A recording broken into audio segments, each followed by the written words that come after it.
All right, did Alan got Alan and China and Diana, they get upgraded? Because I don't see them on the thing. Yep. Yes, yep. Oh, I see them now. Oh, hello. All right, gotta work on my gallery here. I finally got in though. I couldn't get in before. It kept showing had the audio, but I couldn't get the photo of anyone. I see you now. All right, I see you all. Perfect. Love it. Okay, so let's get started. Pamela, can we please do hello? I like that. Somebody gave me these, one of my staff gave me these pieces. You have hearts. They're like, but it's hard to put it together. They're like puzzle pieces with words and you can assemble them, but I can't show them. All right, Pamela, can we please do a roll call? Yes, I'm just going to say last names for sake of efficiencies. Arana Ortiz. Present. Foley. Present. Knight. Present. Maydoun. Present. Did I say that correctly, Shay? Okay. Shaw. Don't think she is. And Tyler. Got it. And Diana is here as well as an advisor. We Perfect. have a quorum. All right, perfect. All right, can I get a motion for the approval of the minutes? Motion to approve. And second, Second. and then all in favor? Roll call, Pamela? Sorry, everyone. Arana Ortiz. See, I got this. Yes. Foley. Yes. Knight. Yes. Maydoun. Yes. Tyler. You're muted, Miss China. Yes. But through. Okay. All right. So Candelaria, can we have you take it over with the report, programming plan? Okay, so it's not for me, I don't consider it a programming plan, it's the RFP. And I sent 2 documents which will be shared with you. One is activities requested from the librarians and Friends of Dudley Library and from our last meeting, and the other is going through the RFP. And then as we go through the RFP, there were certain parts that I highlighted, and I have those questions and I'll be taking notes as I go through. And I also just want to let everybody know that you'll see me frowning sometime. I have this constant headache that hasn't gone away for a while. And sometimes it comes in, I can't figure out what makes it come in, except sometimes loud noises and stuff. So if you see me grimacing a lot, it's in response to that. It's not you necessarily. All right, Candelaria, just let us know if we need to stop because you don't feel well, we're happy to do that. So yeah, no, it's not that. It's just that sometimes I'm discovering what things make it come forward and what triggers are. So okay. Sometimes I don't have control. Okay. So the activities requested, as I said, I met with Alan's staff and I met with the Friends of the Dudley Library, and I also took notes from our last meeting at the end of December. So the children's room, preschool and elementary grades has, rather than going through all that it has, it talks about what homework assistance. The Felicia Harris, who's the children's librarian, had suggested the following activities: after school arts, dance or yoga, cooking classes, storytelling, music and movement, chess instruction, homework help and mentoring, and crafts classes. And quiet activities are welcomed in the children's room. Performing arts and large group events need to be carried out in the community room. In terms of teens, teens and tweens utilize the Roxbury Branch computers, and the teen librarian, Steve Toparoff, suggested the following activities. Music programming, including such things as how to make a CD, how to make music on a computer, open mic spoken words events or programs, digital music programming, including how to make a beat, how to use GarageBand, ukulele classes, chess instruction, using 3D printers, comic book creation, cooking classes, technology programs, especially web design, photo editing, or anime, writing workshops, and other appropriate team-focused programs, i.e. cooking, fashion, or crafts. And then going down, I will, adults and families. The branch librarian, Alan Knight, and Akuna Nay, programs and community outreach librarian, have suggested the following: adult literacy, including math, English, reading, and writing; computer and smartphone instruction in English, Spanish, Haitian, Creole, and/or Arabic; cultural arts program, i.e. the visual performing arts, dance, and film; writing classes, music instruction and music programming; podcast instruction classes; multilingual poetry event; cooking classes for families, seniors, young adults who are learning to live independently. That was something that was emphasized, that a lot of young adults have requested that. Sewing and craft classes for families, seniors, and young adults. A speaker series presenting authors and thought leaders in Greater Roxbury and information on Roxbury history. Excuse me. Members of the Friends of the Dudley Branch Library suggested the following activities: financial education, i.e. learning about budgets. Instead of banking, it should say banking, so I will make that correction. Saving, investments, and financial paperwork. Health and wellness programs such as yoga, meditation, stress reduction, etc. Adult literacy, technology instruction, i.e. basic computer use, connecting to the internet, social media, ordering online, Black history programs and events, and programs and events which showcase creativity, culture, and music. Are there any things that anyone would like to add to this section? And any wordsmithing or corrections, I will try to go back and make corrections, but it's always helpful. Yeah, China. Hi, yes, thank you so much. So I wanted to just note that this update for the conversation. I can't hear you. Hold on. Say it again. Can you hear me now? Yeah. Really low, Representative Tyler. What'd you say?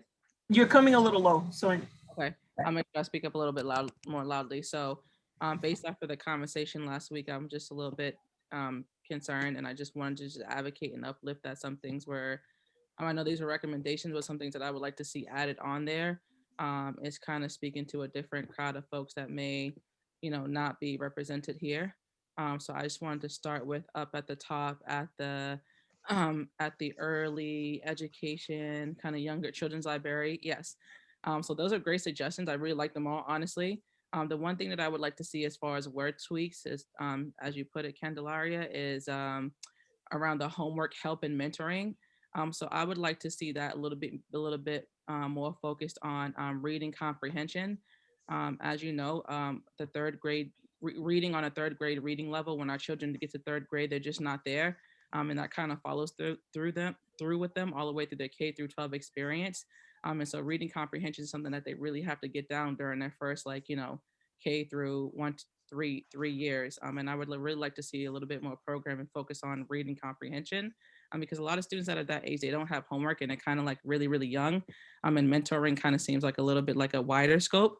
So there's that. And I wanted to go down to the teens and children in middle school and high school. I think all those are really, really good. There was one that I wanted to just kind of see, would like to see a little bit more enhanced on, was the technology programs. So it says web design, photo editing, or anime.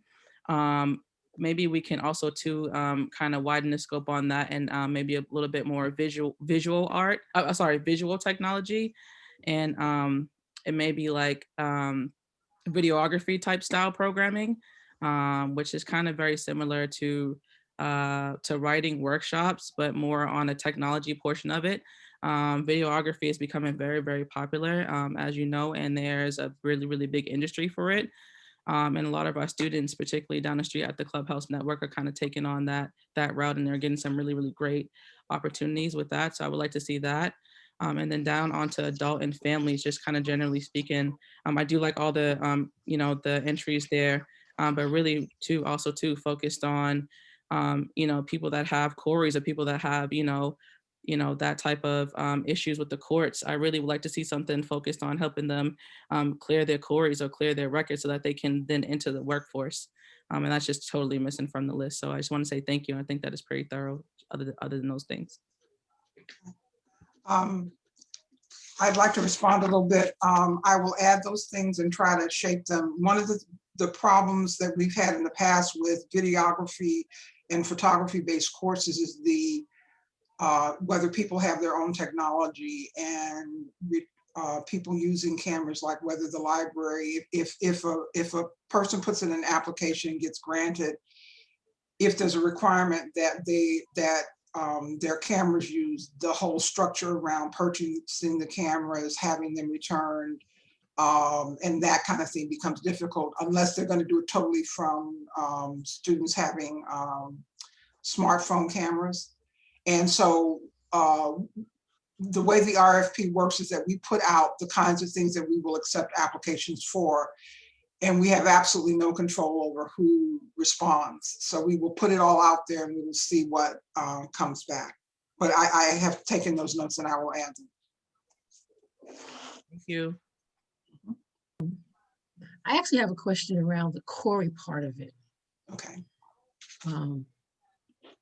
Definitely a needed, thing to be working on. How do we get around the fact that anybody who does a programming has to pass the library's Corey requirement? So in the RFP, we say to applicants that anybody who runs programs at the library has to have their Corey checked within 3 months of their program starting. So that's everybody who's working.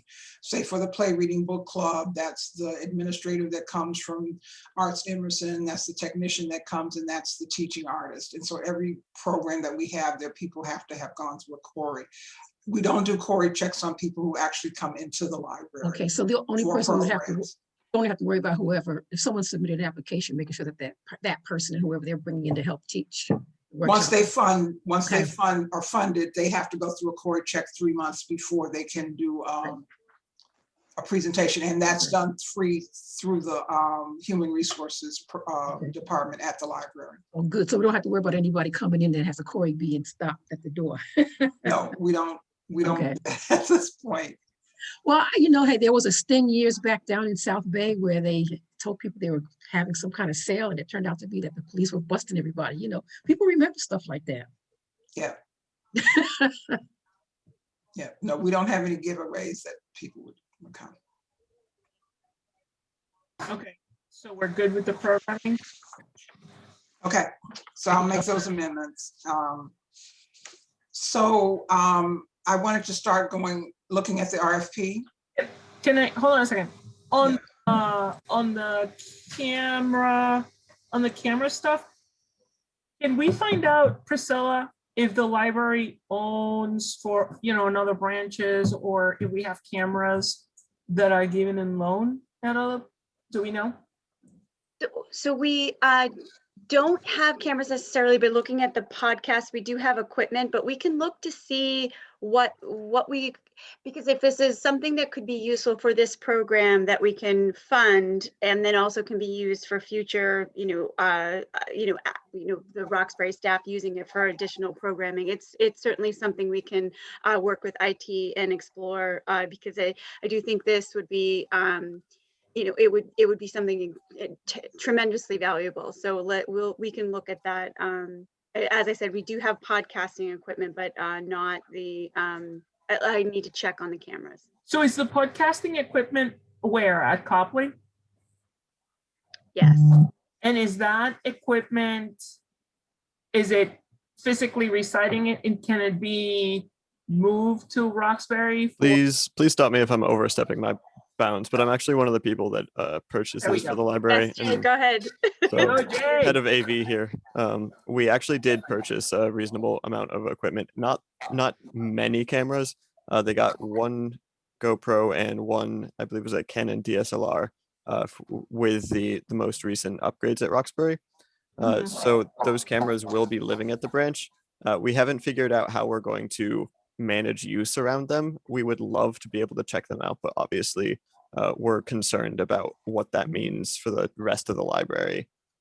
So we're working through that one still, but there is a decent amount of equipment, even if it's just for in-library use.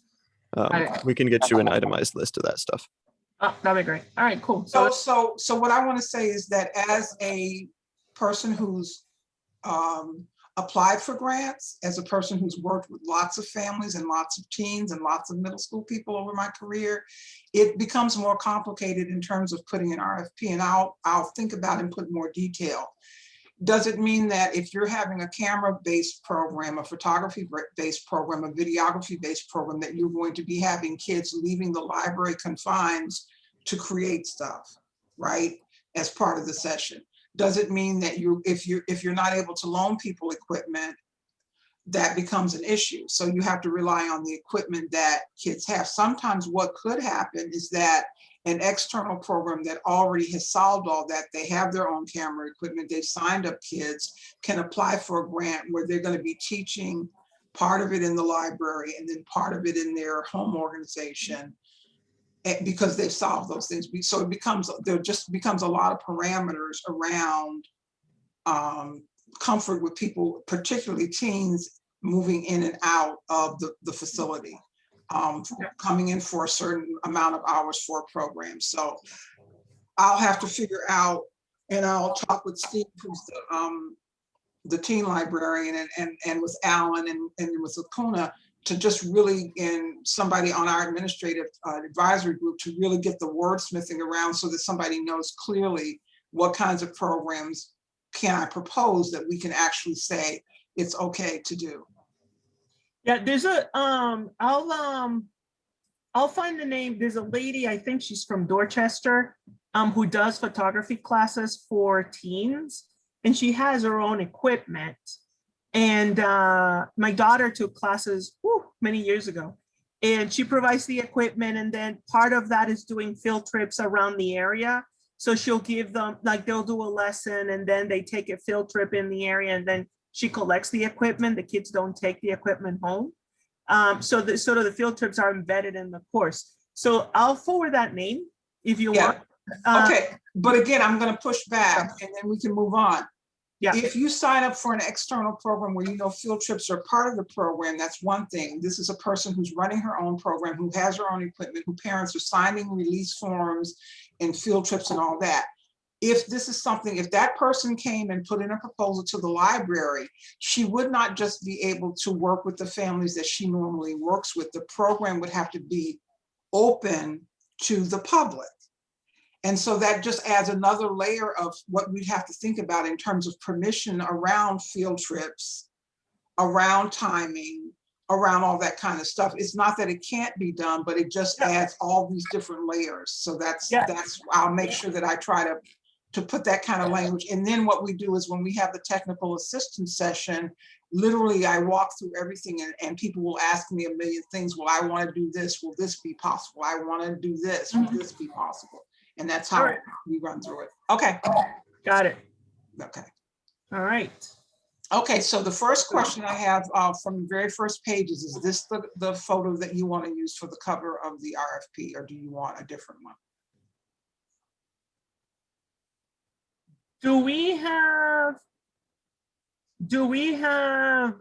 so that is the mock picture, the animated picture?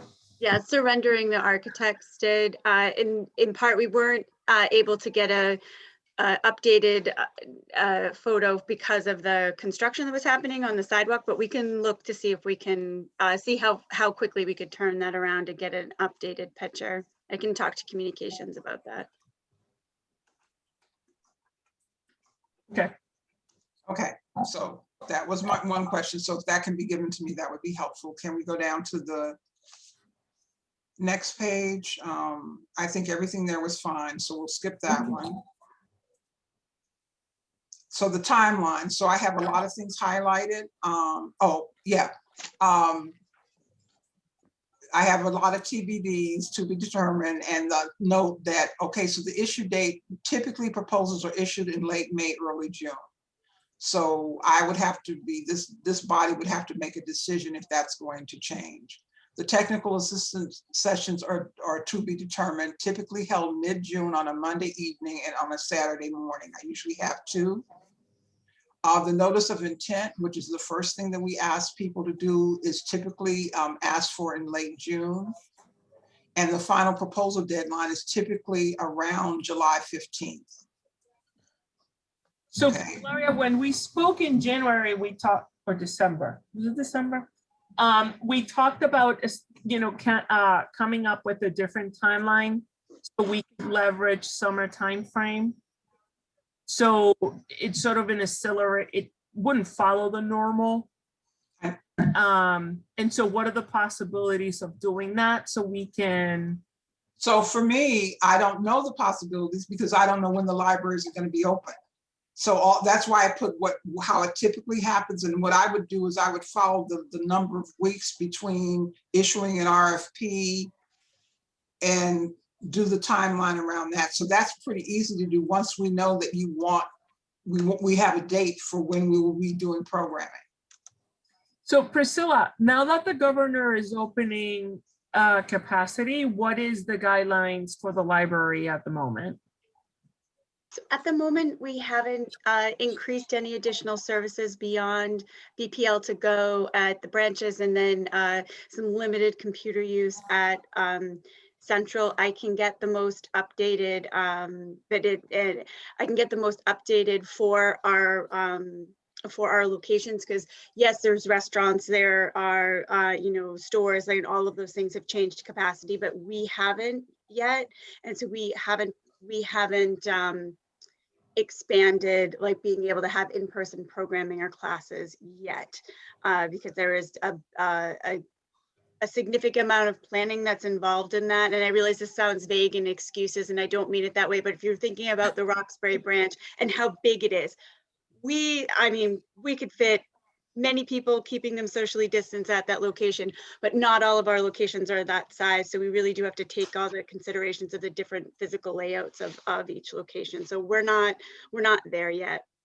Yeah, and then also wait, one thing, but also too, didn't the mayor just come out today and say that we're not moving forward with the rest of the state yet? So we're not at 50%. We're still at the numbers that we had before. I just heard that just before I came on this call. Yeah, so he's going to delay for 3 weeks, but by the time it goes around, it will be 50% capacity max. well, the other thing is that, and when we get to space, we can bring even more of this discussion, because if you have a space that comfortably holds 10 people and you can only have 50% capacity, again, that has a lot to do with how people are going to serve, how people are going to advertise, having waiting lists for programs, all of that gets into play. So anyhow, this was the typical thing. I didn't do another timeline because the other issue that's not up here is our fiscal year. The fiscal year runs from here to there. It ends June, at the end of June, and it starts again. So that's why typically there haven't been programs in the summer. It doesn't mean that they can't happen, but I would probably need instruction from the business office about what the language was and how that would impact contracts.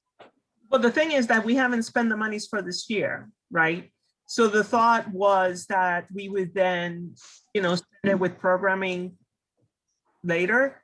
But we can work around encumbrances, or maybe, if the program starts in July, it would hit July. Or we can figure out the finance. I don't want the finance to be the one thing that prevents us from doing anything. That, to me, that's all accounting that we can kind of figure out, right? Okay. So the other thing that I remember we talked about is that because we didn't know what was this going to be the state of the libraries, that we also needed to be, programs needed to be open to possibly do hybrid models on virtual learning versus on-site, because we just don't know. That's part of the RFP. As we walk through it, you'll see that I included that. But again, for me, Candelaria, who is coordinating the program, actually would have to have a meeting with the business office for them to help me understand all the things I would need to understand in order to tell the potential grantees in the technical assistance session and in terms of working with them. So so I'm not at all there's nothing that can't be done. It's just that it does, everything fits together. And if you change one thing, things that you don't even think about are changed. Okay, so that's the timeline based on how it is typically being done. Okay, so can I ask a question then? Mhm. Because honestly, I was hoping to have the accelerated timeline in front of us. So let me ask a question. So do you need a meeting with the business office to kind of figure out that logistics so you can then present it in a technical session? Is that what needs to happen? I think maybe that, and maybe something else. Again, I have not received information that the libraries are opening to know that, okay, and are we going to do virtual programs? Because again, as we go through, you'll see some of my questions is, does this mean that I thought this RFP would be open to the general public in a way that the last 3 years it has not been. So that means new people coming in that we may not know, and we're going to be based on asking them for virtual as well as in-person, as well as a hybrid model. And some of that language is put in there. I can definitely come up, if you say you think let's start programs in June, let's start programs in July, then I can walk this timeline back. But I did know that was an expectation of me for this, because I don't feel like I have enough information to come up with an alternative timeline. Okay. So I would say, I mean, if I want to ask the other members of the committee, but June, starting with program, if we can work it backwards and launch programming in June, and then make assumptions of virtual hybrid type programming. So the programs, I think, and then if people can tell me if I'm crazy, plan to be virtual, but with the flexibility that if the library does open, that they could be on-prem at the library. Representative Tyler, you have a question? Yeah, I think I just wanted to just based off of what you're saying, agree with that. We have to be flexible because we don't know what every day looks like when it comes to COVID. We don't know what the capacity changes are going to be. We just don't know that information. So I think that if we have more than one type of plan, that way we can kind of respond as COVID changes, that way we're more prepared and not just being responsive, that works. And also too, I just wanted to just put in a second vote for, or second support for having summer programming, because, the COVID learning loss, and I see a lot of things around literacy and just, engagement, particularly with the young students, like that's really, really important. So I would really like to see summer programming happening as best as we can do it.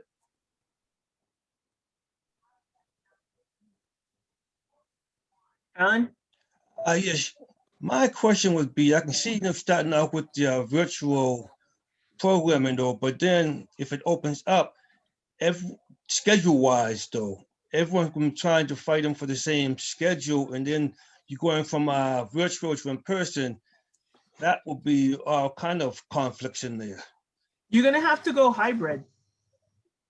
So if somebody's doing, I mean, that's what the universities are doing, right? Mm-hmm.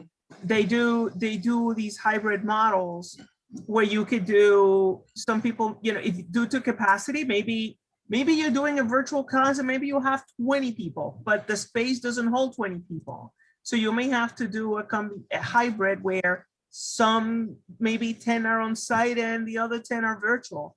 So it's gonna feel a little crazy, but I think a year later, I think a lot of these places are accustomed to kind of figure it out. And you're right, Alan, we're gonna have to figure out the scheduling. Not everybody's gonna get, not the day that they want it. So we're gonna have to negotiate through that. Okay, so the reality is that Candelaria is going to have to negotiate through that. And so I'm going to talk from me sort of selfishly in terms of what I've had to do. And also there's going to be a lot need to be technological support.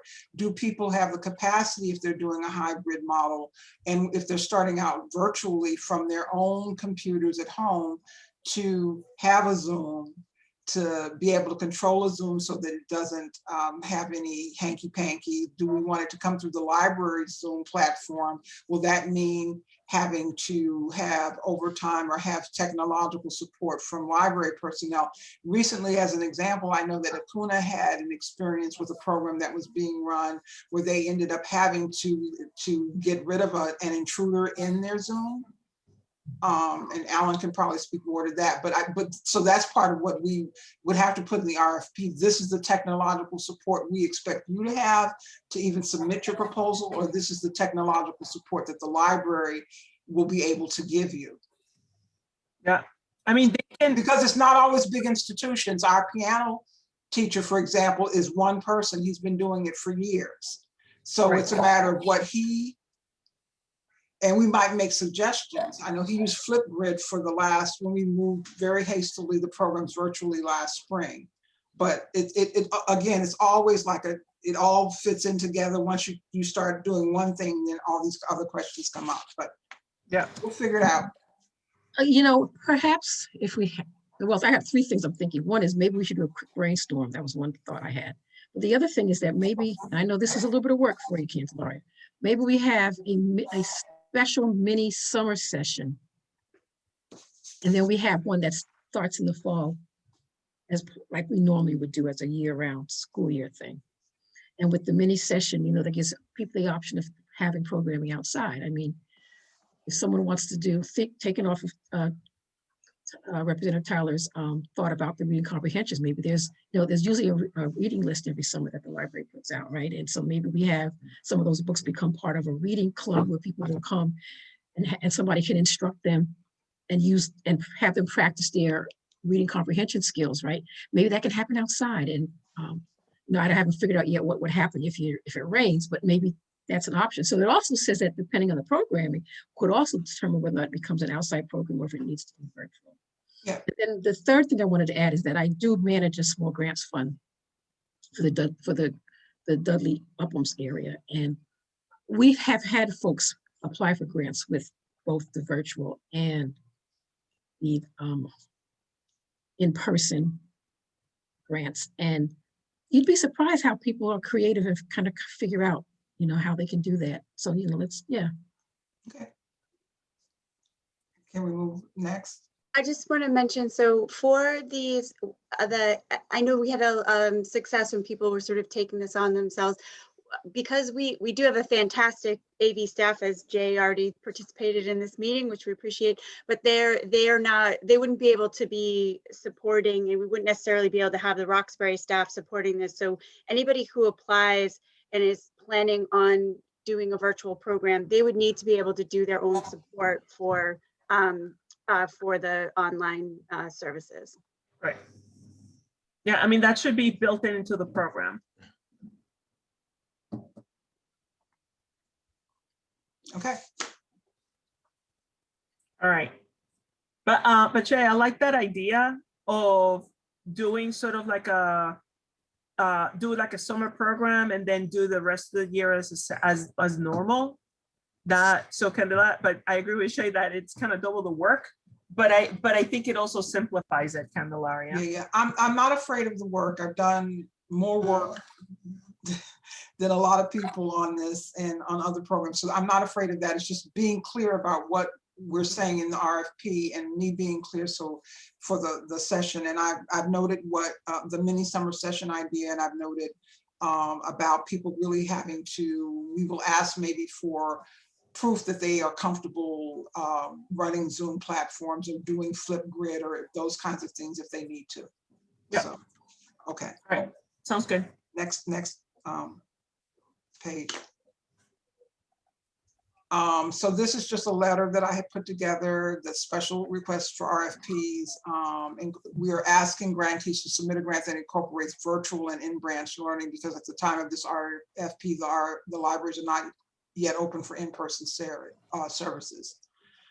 And then, you know, the TBD down to the fourth paragraph is, you must attend the technical assistance session, and that would be, you know, either virtually or in person on whatever date.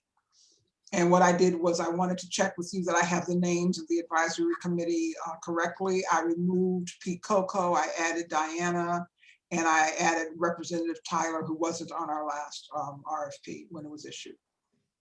So I want to make sure that I had all the names. Are there any other names from some of the newly appointed trustees that would need to be on this committee, or is this complete? No, it just has to change the name from Dudley to reflect Roxbury. That's the only thing I noticed. And where's that? Oh yeah, down under. Yeah, that's yeah. it. Just to be. Yeah. Sorry, I tried to catch as Nope. many of those as I could. Trust me, I get it. Yeah.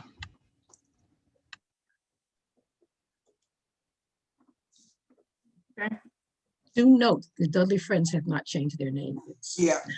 That's because we're nonprofits. So that's a whole legal Yep, process we would but have to go through. we still want the name to be reflective of Roxbury. Alan was Oh, going to you talk know. about that Oh, yeah, during no, the. I'm just saying just for the Dudley Friends.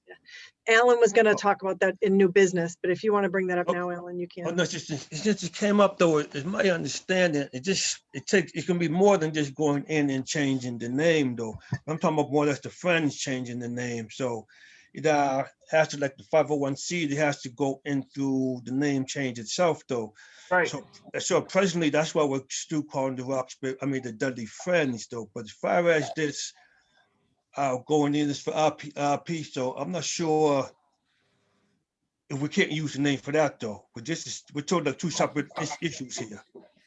So we probably can go and change the name when we're sending out these RFPs though. That doesn't tie in with the Dudley Friends changing that name. And since these funds are two different funds we're talking about, it should be, we probably could just go ahead and change the name for this particular funding.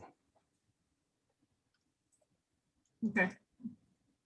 Okay, I will make the corrections on Friends of the Dudley Branch Library. I mean, on Allen and those things, and I will maybe even do Roxbury and then put in parentheses Dudley by the Friends name.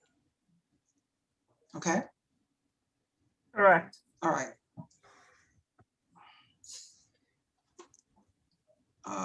Let's see. Most of this stuff is very similar. You know, I emphasize the purpose of the fund, small grants. All programs must be free to all and may not be used to solicit cash donations. The grants range from 500 to a maximum of 6,000. It's competitive process. The following eligibility criteria apply to all applicants. The program must be held at the Roxbury branch when allowed or virtually. This grant request is by invitation only. 2 references about your service, professional experience are required, and what it means. Individuals are eligible to apply as vendors. The tax identification number will be required. Nonprofits must submit a copy of their 501c3 determination letter from the IRS. Previous grantees who have not submitted final reports for their grants may not apply. I'll correct the grammatical errors there. Activities requested. What up, Candelaria, before you move Yeah. past that, I guess that this is a question for the whole group. It says by invitation only, we have to decide if we're going to keep that. I was going to ask that question. Yeah. So as I understood it, by invitation, we advertise it. Invitation means that it's, you know, so maybe we should change that, but that's how it's always been worded. So what would you suggest instead? Oh, you're saying that it's advertising, but then based on approval and its invitation? Is that what you're saying? Or? This is the language that's been in the RFP for the last several years. So if we need to change that, it doesn't mean that I or we only request grants from certain people. It means that we're letting everybody know. So maybe we will say, this grant is open to everyone or something. Oh, you know what? I think the intention was with that language, and maybe that's not the right language. I think the intention was for people to recognize that there are certain time periods when you are allowed to apply, and so that people won't just send an application whenever they feel like it. Yeah. So that, yeah, I think that's what that was supposed to be for that. Okay. That probably is not the right language for that. Okay, so I'll work on rewording it. Okay, thank you. Okay. But I think to your question, Candelaria, I think at this point we want to open it up. Yeah, it's always been open. It's just that that's the way it was worded. So I will change it. Yeah. No, outside of the language, you know, for the past couple of years, because we've been closed, we're only reaching out to a couple people saying that we just open it up. Yeah, no, we're gonna definitely do an ad in the banner and put it on social media and put it on the Facebook page and all of that. It'll definitely be open in that way. All right, cool, thanks. Okay. The activities requested is pretty general. Activities are requested to serve children, preschool and elementary grades, teens, middle and high school grades, adults, including seniors and/or families. Your proposal must demonstrate strategies for engagement and cultural competency with a specific age group you are serving. Background checks in order to carry out a program funded by FATF. Grantees and staff who work with the public are required to undergo a query check by the Human Resources Office of the Boston Public Library within 3 months of the program start. So that's very specific. And generally they will, in the past, when we've been able to be in the same physical space, they've actually come to the library or come to Northeastern Crossing so people could get that done, but it has to be within 3 months of the program starting. Program planning, scheduling programs may be planned from Monday to Saturday during library hours if held in person. Virtual programs may be held at other times, although not on Sundays. We recommend that applicants look at the Boston Public Schools calendar for holidays and school vacations and plan accordingly. This calendar is available online. In terms of space, the newly renovated Roxbury branch has vibrant spaces for programs, many of which did not exist before the renovation. A tour of the branch will be provided in the technical assistance sessions and in the orientation session for grants recipients, obviously if the library is open. Rooms available at the library branch, and I got this from Alan, thank you, is the community room, which has 210 capacity, maximum capacity, 168 seats. It requires an assembly permit. Learning lab, 18 seats, nutrition lab, 12 seats, small conference room, 8 seats. Space costs and any attendant security fees must be included in your proposal. The community room, I guess that's a typo, I got to reflect on the space. Remove community room. And then I have a question here, will outdoor space be available for programs? If so, I would need to know the capacity. Candelaria, that's an excellent question. With the space there, it's not necessarily sort of been able to be sort of sectioned off, but it's not like it couldn't be used. So I think that Which one? the outdoor space, so we couldn't necessarily, I mean, we could, you know, I know we could get creative with blocking off certain parts of the sidewalk, and there is space in front of the community room that it would be a natural set, but it's still sort of shared space with the city, so it's not sort of this like set off space. Okay.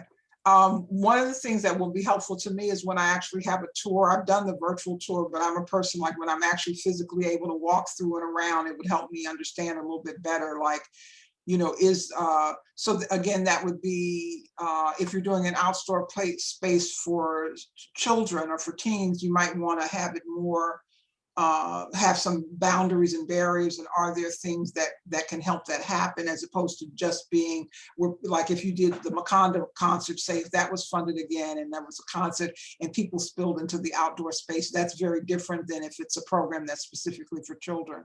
So I think understanding that capacity, and that again, usually when the library's been open, we've been able to, when we have our technical assistance session, we actually take people on a tour of the library so that they can get to see, as they start thinking about what room would best serve the kind of program that they will propose. So we do have a request in to start sort of some site visits, but it has not been approved by the city yet. So we're very cautiously optimistic that we're going to be able to continue to expand services. But as of right now, let's say if we're only going to be doing virtual programs, we wouldn't be able to give tours at this time. Mm-hmm. For the outdoor space, is it possible we can do something similar to what we did when we were closed completely, where we offered specific outdoor spaces within the Roxbury area close, what was it, a mile radius around the branch that could be considered as places for outdoor programming. Just a thought. Well, it's a great thought, because if you're thinking about like it's not 100% closed off, but there is a natural sort of tree line in Eggleston. So that's one, and I know we had programs there. Parker Hill has a park next door. It's not ours, but it can be used. So there's definitely possibilities for that.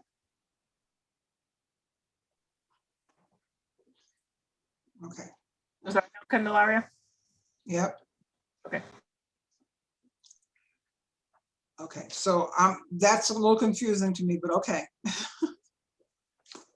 So think of it like when we told the groups that if they could use Hibernian Hall or Grove Hall Live, it's kind of like that kind of concept. We would have to specify which particular spaces we think would be okay.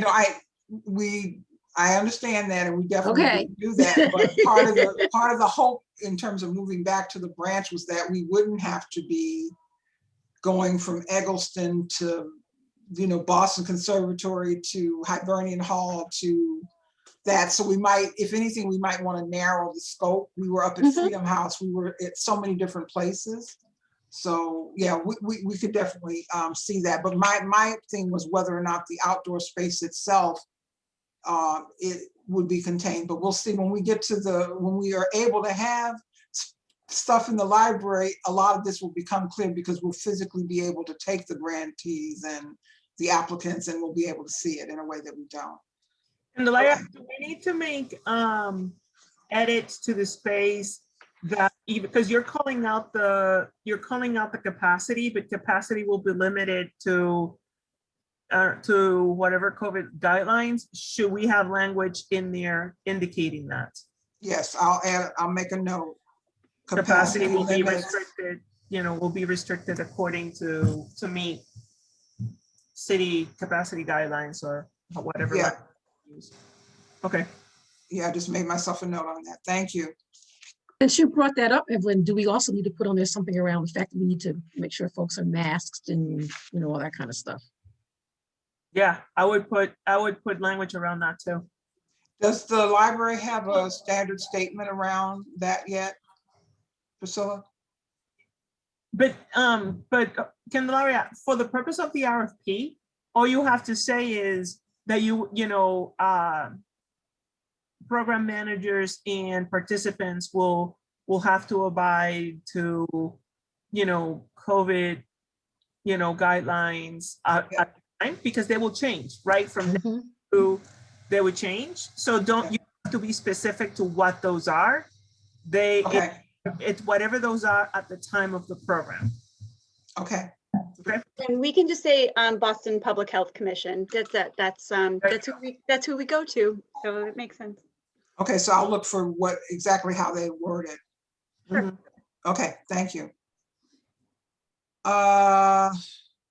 Outreach, we know that applicants must share a marketing plan that includes multiple ways to market their program to the public. Young adults and children's activities must include outreach to schools, community centers, and faith-based organizations. Programs may be advertised in local papers, especially the Bay State Banner. Outreach via social media is required. The support of the Boston Public Library and the fellows must be acknowledged in your outreach materials. There will be a sample flyer and a list of outreach methods that are required elements of the proposal. A sample flyer, and they will be given a sample of the kinds of flyers we use. Now, one of the things that I will do is I will talk with the current communications team to make sure that those flyers are still wanting to have the same format that we've had previously. I don't know if the new team has changed anything about that, but I would find that out. Okay. Safety concerns, adult supervision is required for youth activities. Your staff and volunteers must undergo a CORI check if funded by the fellows, which will be done by the Human Resources Office of the Boston Public Libraries within 3 months of the program start. Roles and responsibilities, the fund administrator will assist with marketing, space location, and billing. You will be responsible for program planning, outreach, advertising, program activities, attendance, periodic updates, and invoices. An orientation meeting for all grantees will be held before programs begin. The fund administrator will also visit programs periodically to see how they are going, meet attendees, and take photos to post on social media. That wasn't in previous grants, but I wanted to add that so that people know that I do drop in. And then the application process, I have the technical assistance sessions. There's usually one in the evening, one in Saturday. And again, the dates will all change based on when we decide to launch this RFP. I will change proposals to do at the Grove Hall Library. I didn't, that one slipped by me, and that gets into a big question. Are we wanting the grants to be submitted in print form only? Are we open to having electronic grant submission? How do people feel about that? Because I don't have any problem, since the libraries are open for people to check out books and to bring back books. I don't have a problem with, you know, people dropping them at the library if that would be allowed, and then being gathered. So that's a question that I have. I would go with electronic formats. Excuse me? Yes, Representative Tyler? Yeah, so can I scroll back up to outreach on that one? So I definitely wanted to just like make sure that we're meeting people where we are, and I think where they are. And I think that there's an opportunity to be able to, and I don't know if this is possible ethically with what we're doing here, but creating a situation where we're going into local housing projects, into local communities that's more like housing, low income based, rather than just kind of circulating information just simply at like schools, because schools are closed, and community centers and faith-based organizations, maybe people generally circulate those places. And I just want to just kind of make a little bit extra effort to be able to get more information to people and meet them where they are, should they not circulate these places. So is there an opportunity where we can, so that's my first ask, but to expand on that, the second point would be, is there an opportunity where we can create a small grant to be able to ask someone to flyer these areas, maybe some youth jobs for teens throughout the summer? It could just be a 1 day or 2 day thing, but I think that there's some areas in the local in a direct vicinity that's directly adjacent to the library that we can hit that would expand the access to these programs. So I just wanted to know if that's possible. So in the past, it's probably not explained here, but in the technical assistance session, we go over all the ways to marketing, and flyering is one of the things that the grantees are expected to do if they receive the grant in that orientation. And we talk about all the different places, the Boys and Girls Clubs, we talk about barbershops, we talk about not only doing things on social media, but also having things physically in space. When a Nubian Notion was around, that was a place that people would drop things off. People would have flyers at frugal bookstores. So we go through that whole thing once a person receives the grant. Of these are some of the ways that you have to make sure that that information is distributed. We've never in the past hired a person to actually do flyering. That would mean, and I don't know if that's not how I understood that the grant could be used. Thank you. I just wanted to make sure that more folks have access to information. So They always had. It's always been spread very, very broadly in many different ways. Yeah, Okay. just also remember too that there's the outreach that's to get the RFP to encourage people to apply. And then there's the outreach that the grant recipients have to do to get folks in the doors of the library. And so when it comes to getting folks into the library to the actual programming, that's the responsibility of the applicant who received the grant. Yeah. And sometimes although again, I do go through them. These are all the different places and all the different ways that have made programs successful in the past, that it can't just be social media. It can't just be an ad in the banner. It has to be social media and an ad in the banner and flyering. And if you have a multiple week program, you know, doing it maybe, if it's not like one of the things with Haley House when they were doing the cooking program is that we said make each session stand alone.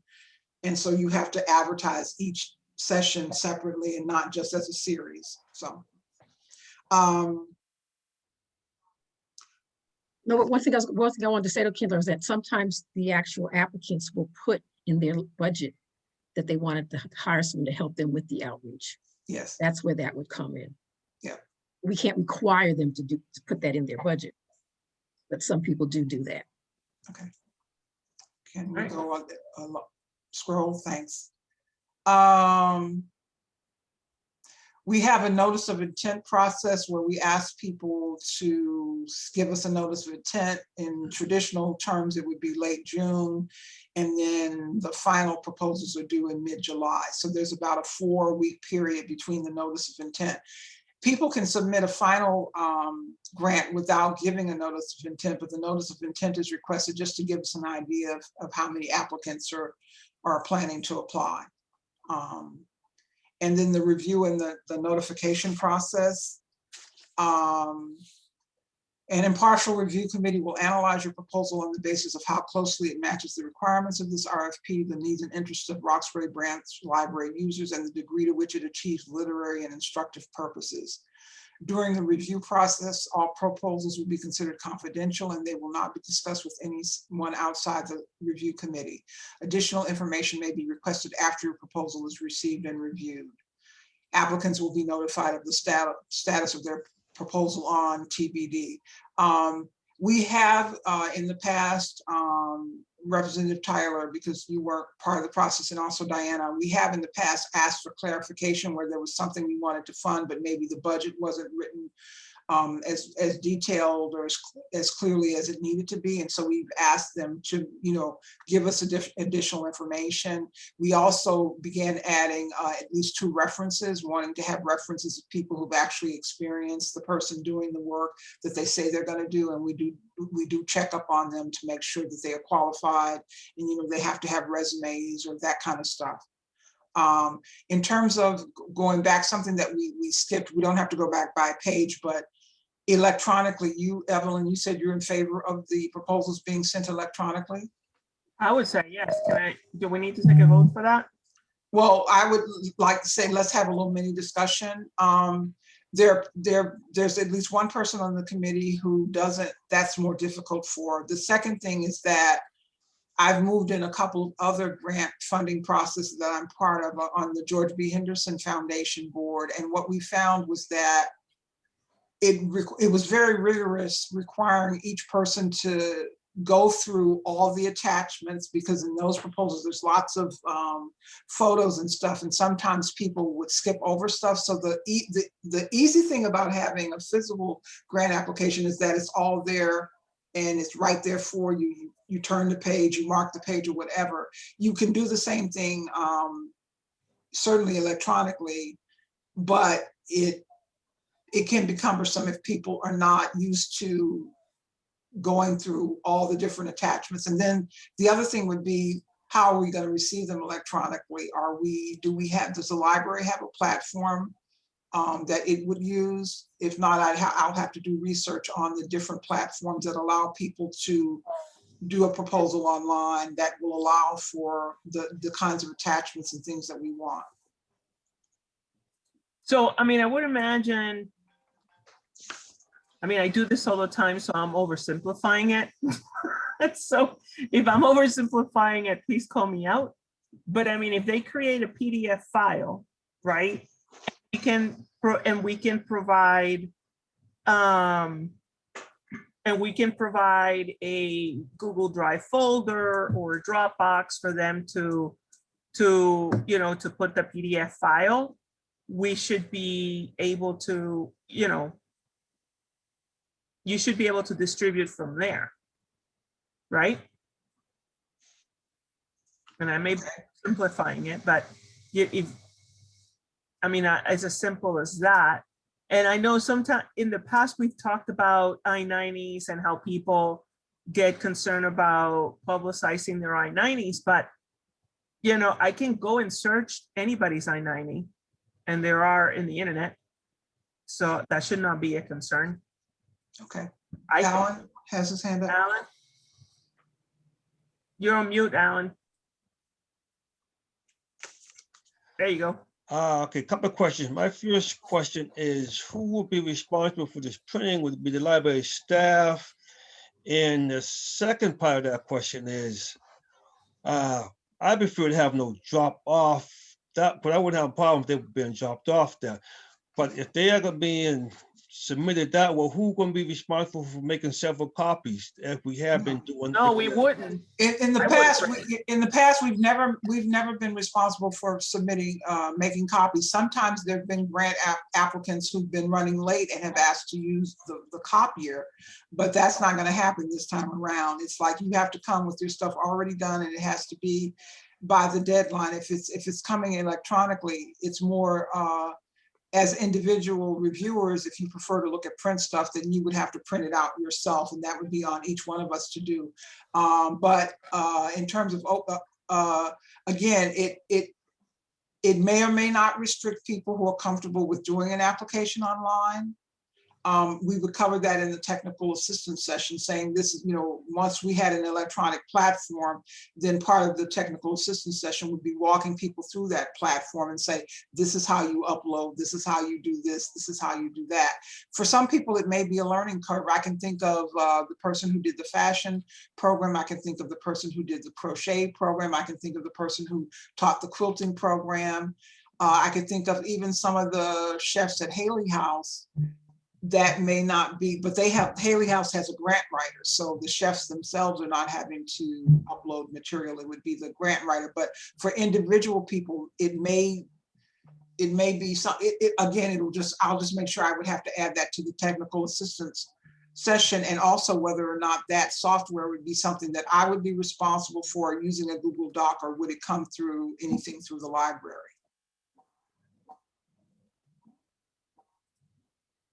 So I don't know, Priscilla, yeah. There's a lot to unpack here. I just wanted to also, I'm trying to think of, we might actually have some librarians that are already teaching classes about how to submit things like this. So we actually might, in our definitely, and Alan could back me up on this. Like, I imagine the Kirsty business, like Amber, probably has classes on how to help people transition their applications into online. So that's one thing that the library actually probably already offers.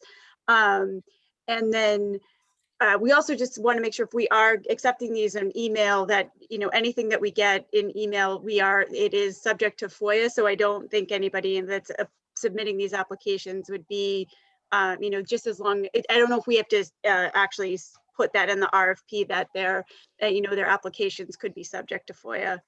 If we're getting them via email, or Be subject to what? Subject to FOIA, Freedom of Information Act. Okay. That was my concern too. Yeah. That was written in there, only because anything that goes through, like any kind of an email or message that I get, is public record. And then So, regarding then just in the regarding to any committee members that might not have access, I can print out the applications and send them to her. That's not a problem. If somebody is not able to read them on their computers, we can print those out and send them. Okay. So, Priscilla, that's an interesting statement about FOIA, because I thought that any paper, even if it's paperwork, that it would be subject to that, not just electronics.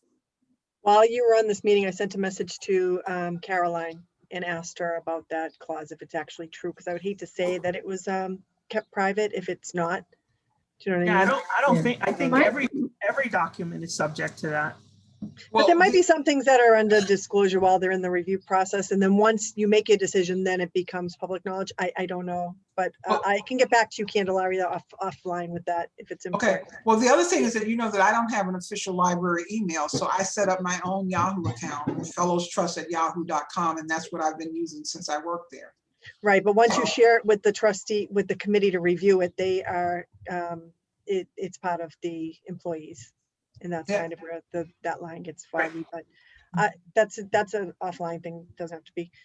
But it is a good point. But I also want to say, printing with purpose, if we can transition this electronically, it'll be just fantastic. It'll be really save I a was lot just of gonna trees. say, don't forget that the trustees voted a couple of years ago. I mentioned it at one of our meetings when we were still meeting in the Grove Hall, that the trustees voted to go paperless for all of their trustee meetings. They didn't want anything to be printed out if unnecessarily. Evelyn, you might remember that.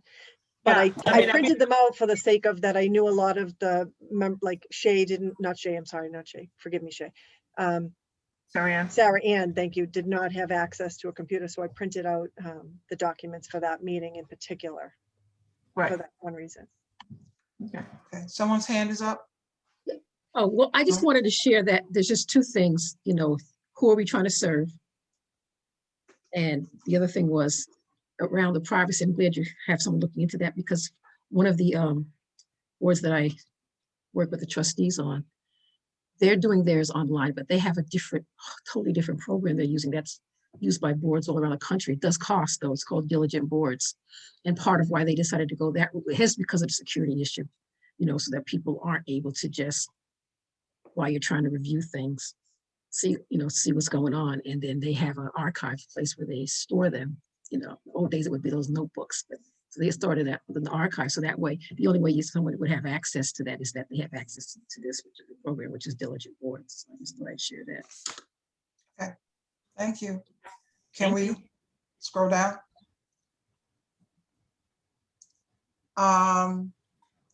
The advisory committee reserves the right to suggest modifications to proposals that are necessary to fulfill the program's goals and or carry out the purposes of the Fellows Fund. The Corey check information again, and that programs must be free and open to the public. Grantees will be required to keep records of attendance and to provide copies of the same to the Fellows Fund administrator upon request and with the final reports, which is required of grantees. There's an of missing. The flyers and advertisements must state that the program is being funded by the fund. That's happened before. Template and logos will be provided at an orientation session. They must reflect the goals, etc. Payment requirement, dates, and all that. And appropriate receipts to identify and reimburse costs. The proposal outline is going through and it goes through the different questions. A, vision and experience. Describe your experience in and knowledge of the program or event you are proposing. What are the objectives of the program or event you propose? How will your program or event be executed? Have you planned and executed this program before? Please give detailed descriptions of specific activities, include a resume or bio sketch for each person involved. B, target group, again, specify the age group. Describe your most successful experiences working with the groups. Why is this program a good fit for the proposed group? Do you plan to serve non-English speakers in your program? If so, detail the languages and your ability to work with this group. What are the minimum and maximum numbers of people your program or event can serve? And again, COVID will certainly impact that. Scheduling and resources. Consider your target group. How did you decide on the dates and times for the program? What materials or equipment will you use? Make sure to include information on where you hold your program and cost in your budget. Planning and outreach. Provide details on how you will market your program to the public and recruit participants. And again, this is something we go over in technical assistance, that we want it to be comprehensive. Impact, what are the benefits of your program? How will you know if it is successful? How will you measure your program effectiveness? What alternatives will you explore if your target group does not participate in the way you thought they would? Provide a sample evaluation feedback form that you will give to participants. In the technical assistance session, we go over where people have changed when they realized they thought they were going to reach this group and it really wasn't working, but this group was being reached, or how they ramped up their efforts during the process. For personnel, describe the work to be done, calculate hours to be worked, and hourly wage or fees quoted. For supplies, calculated the estimated cost of materials and explain why they're needed to carry out the project. Do you plan to provide refreshments to attendees? If so, this must be included in the budget, and that refreshments are recommended for programs serving children and teens. And then notes to the proposal writer. All budget items are subject to negotiation. Any equipment purchased with these funds will become the property of the Boston Public Library. The Fellows Fund is to be used solely for community library programs and services. Its income may not be used to produce materials that will later be sold for profit or individual gain. Community library programs may not be used for fundraising purposes, and programs must be free and open to the public. Candelaria, could Yeah. we check in about the snacks? That's another thing we do want to check in with Boston Public Health Commission and just figuring out how to do that. And it might be advisable at this time to not have that in there just in this year, because we're not really sure how that would impact. Okay. Damn COVID.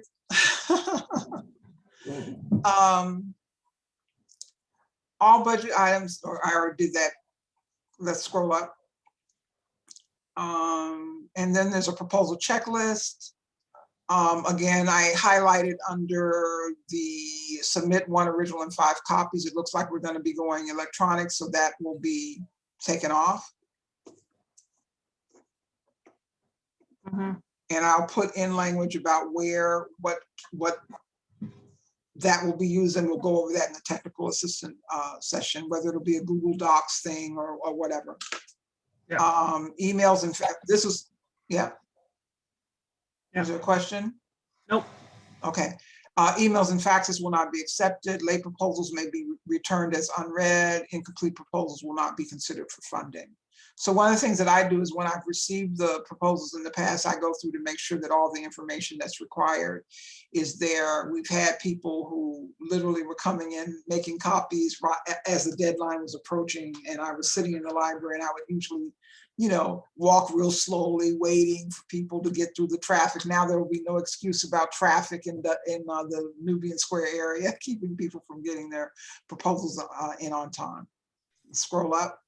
Well, question, Candelaria, if we're going to be accepting them through online, then that means that line bullet on emails and faxes has to go out, right? Yeah, Because I know. I made a note. I'm like, okay, It'll how come are they going out. to send it to Thanks. us? Yeah. The program budget, this is a sample of how the program budgets form is working to get everybody to try to adhere to this budget format. Before, we used to get budgets in many different ways, and we all have memories of some of them that just did not make sense at all. So we'll have everybody have to come in with this kind of budget format. And again, in the technical assistance session, we go through what are the things you need to think about to put in your budget, and I will take out, I don't think I have anything, other expenses. Security, we will detail that, and I'll need more information about that when we're going in the program. Is the security detail going to be required for programs that are in the auditorium that are performance in nature? If it's off hours, it would be. Yeah, Yeah. so after hours. And so that's another thing, like, are we having after hours programs? You know, that was something that Makanda started, you know, that did, but I don't know, that's pretty much restricted to a performing kind of thing. So, and let's scroll up. Oh, look, you got the outreach expenses on the budget. The Yeah. outreach and/or advertising costs. Yes, yes. Yeah. And then there's an example of an expense for books not available through BPL collections. The number of copies of each title will be purchased for use by this number of anticipated participants. Mhm. And I'll change that to Roxbury Branch. And then there's just notes to the budget writers, and that there's an explanation section to describe how the expense items will be used. So I think we've answered all the stuff you had in highlights. Oh, you're Yeah. right, Candelaria, you're all set. Yeah. Yeah, I think all that's set, and I just wanted to make sure if we scroll up that there's nothing else that I thought about after I sent that out to you all. Yep, Yeah. Okay. that's it. All right, we're good to go. So I will go through this with a fine tooth comb. I will take everything you suggested and make the corrections, and I will resubmit it, I guess, to maybe going through Diana and having her look over it before then it's submitted to the whole advisory committee again. It's always good to have another set of eyes. Okay. And you'll be able to give us some dates this time, right? You have enough to be able to do dates? Yeah, if the dates are, yeah, I mean, I'll try. for me, it's kind of funny. It's on you. I don't like to have to keep changing things, and I don't, so for me, it's kind of crazy making, like, okay, I can come up with some proposed dates, but that doesn't necessarily mean that they're real. I'm really looking for the library to tell me, yes, by this, we want to have people starting by this date. So I'll figure it out. It's a lot to unpack. Yeah, I would say assume virtual and shifting to in-person. Yeah. So, yeah. All right. Thank you for that. I think we got it all covered. Any new business? We kind of talked about it unless you guys had another one, which is the name of the Friends, which needs to go through that legal process. Nothing else? We got nothing? Oh, come on. Okay, all right. Nothing. All right, so can we go to public comment? At this time, no one signed up, so can you just ask one more time? I think we only had the Friends president also joining us today. Yes, Elizabeth. Can we promote you and you can say hello at least, even if you don't have a question for us? Please do, yes. Jay, can we promote? Ah, there we go. Elizabeth, you've been promoted. Hello, nice seeing you. You're muted, you're muted. That's one of the challenges of Zoom, remembering to unzoom. Can you guys hear me? No, Can you hear me? yeah, well, you sound a little robotic. Yeah, I have the captions on so I can read what you say. Yeah, you, oh, there you go. I see the captions too. Yeah, this particular. So I'll just say it was a great meeting. I don't have any questions right now. I just need to kind of digest what was said. Oh, we heard you perfectly, Elizabeth. I want to thank you for joining us. And nice to see you, Okay. even though it was. Yes, always. All right. Thank you. Thank you. All right. So, motion to adjourn. Motion to adjourn. All right. Second, Trey, say hello. All right. All right. Thank you all. You have a great You. warming up. Go for a walk. Thank you all. Thank you. All righty. Everyone Bye-bye. stay safe. Stay safe.